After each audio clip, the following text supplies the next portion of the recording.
Hello guys, ayan guys, once na nakapag-registered na kayo sa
then search.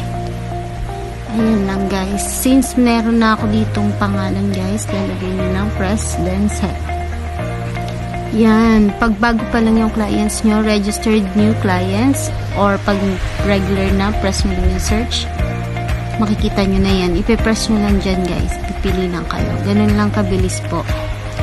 Okay guys, thank you. Have a nice day. Pag meron po kayong question, pwede po kayong mag-direct message sa akin or mag-comment below. Thank you guys.